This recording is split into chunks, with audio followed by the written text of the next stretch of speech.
I grew up in Hawaii. I come from an immigrant background. I am an immigrant. I grew up sleeping in a couch for a long period of my life here when we moved here until college. My parents could only afford a one-bedroom, to rent a one-bedroom, and so I was relegated to the couch. I blame my parents for that situation. Essentially, I was blaming my parents for our situation, for being poor. I did not understand that this was part of the larger narrative of displacement. Even now, this is still happening to many of us. My parents and family, 7 of them rent a 3-bedroom in town, a section of a house. People look down on immigrants, especially Filipinos, Micronesians, for doubling up under one roof. Well, they have to, we have to. This is about survival. Those that are particularly impacted by this are Native Hawaiians, especially those displaced within the state itself, and also those that are forced to leave. Also, women, immigrants, and other people of color. This is because white supremacy, racism, patriarchy, capitalism, colonialism, and of course, militarism. So this is about the very real and personal issue impacting our lives, housing. This presentation came out of discussions we at Affirm Hawai'i had together as a collective. We are mothers, working professionals, and women of color. This issue is important because the ones creating policy are mainly white men. They are not personally impacted by the housing insecurity. This is a presentation of our framework as feminists approaching housing policy and the assumptions prevalent in housing discussions. Next slide, please. Oh, this one. Affirm's approach to this problem is that while it affects all of us in this state, it affects the poor, low-income population, which are largely women of color, indigenous, and immigrant communities in a very real and different way because of the systems of patriarchy, white supremacy, and capitalism. This is not about small policy tweaks and asset building or moving up the ladder, but literally about real survival for us, for our families. Our transnational feminist lens is about centering the right stories. This is not simply a problem that impacts us all. We need to recognize that this problem impacts certain people the most, such as people of color, Native Hawaiians, through the systemic and racist history of militarization, colonization, oppression, and displacement. We can see the outcomes of these systems of oppression. Look at this graph right here. Only certain people benefit. Others don't. As you can see on this graph, Native Hawaiians do not. So this is a structural problem. This graph shows the pay gap. The ones in blue are male, the ones in red are female. And they're broken up, the state average and Native Hawaiians. So policies based on solutions for all do not work. They do not benefit women. So this is a women's issue. We're obviously relegated to the bottom of the socioeconomic hierarchy. So we must be centered as women because these problems overwhelmingly affect women and children and families. How can we as mothers and women of color survive when policymakers and decision makers are unable or unwilling to tackle these systemic inequalities due to white supremacy, colonialism, militarism, and patriarchy? Next slide. So these issues right here in the bulleted points are normalized, and we need to question them. We need to challenge these normalizations and assumptions. First and foremost, why are housing and land seen as commodities? Kaui talks about this. Before the introduction of private property in Hawaii, land and property were not a privatized commodity to be sold and owned.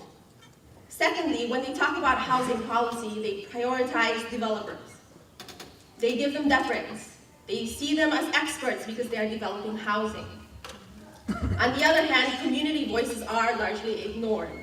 We must acknowledge community inexperience as a power imbalance and challenge our elected officials and policymakers to challenge developers and act in our interests. We elected them.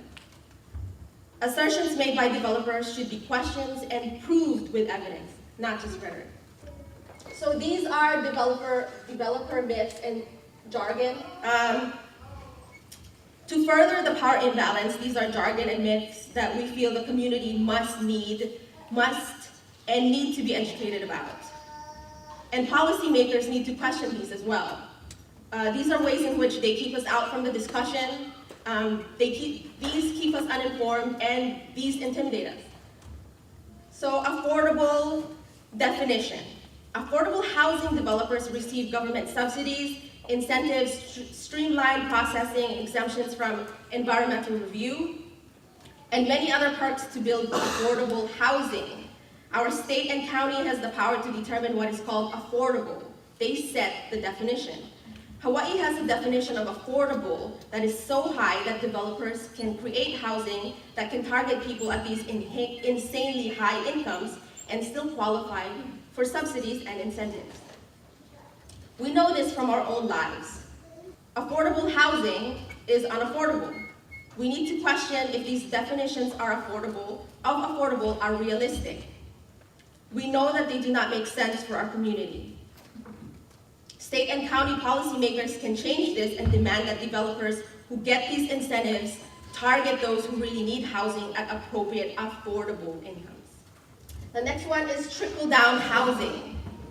Developers argue that creating more housing at the top allows people to move up as new market buyers vacate older, devalued units as they are in freeing up housing for lower income individuals. This is sometimes called housing filtering or the housing ladder. Developers and their advocates then say to get out of the housing crisis, building any housing at all, even without restrictions, will create affordable housing. They say that rich people will move into the newer, more attractive units, and then the vacant units become affordable through trickling down. This is not the case in Hawaii. In Hawaii, housing here do not devalue. Only 10% of our state can even buy market units. The 90% cannot. When the new market units are not purchased by Hawaii local residents, they are bought by investors. Hence, there is no freed up housing. In all other areas, especially areas like Honolulu that are huge investor cities, the housing does not filter or trickle down. We need policies that mandate affordable housing, not policies that just focus on building any new housing. New housing that does not benefit our people here just brings in more investors and drives up housing costs for everyone. YIMBY, build and deregulate. YIMBY stands for yes in my backyard. Anita talked about NIMBY earlier, not in my backyard. So YIMBYs are the type of people who advocate for building all housing everywhere or legalizing housing. It can seem like they're aligned with affordable housing, saying they just want to build affordable housing. If only the government would let them and make it easier for them. They advocate to remove restrictions such as environmental review, fees, etc., as long as the housing is built. They advocate for fee waivers to make development easier. We have to be very skeptical of these arguments, as regulations are in place for a reason. We have to protect our communities. These regulations protect iwi kupuna and Native Hawaiian gathering rights, women and children, and other community interests. If YIMBYs truly want to house people, why are they not lobbying for the houseless and others to be housed first? Many studies are showing that policies such as zoning liberation actually furthers racial and economic inequality. Last slide. So systemic change is necessary. So the info that I want you guys to take away from my presentation is, 1, the definition of affordable housing is high. That needs to be changed. Second, housing in Hawaii do not filter or devalue, as developers claim. And third, we need regulations. Keep them in place. Thank you.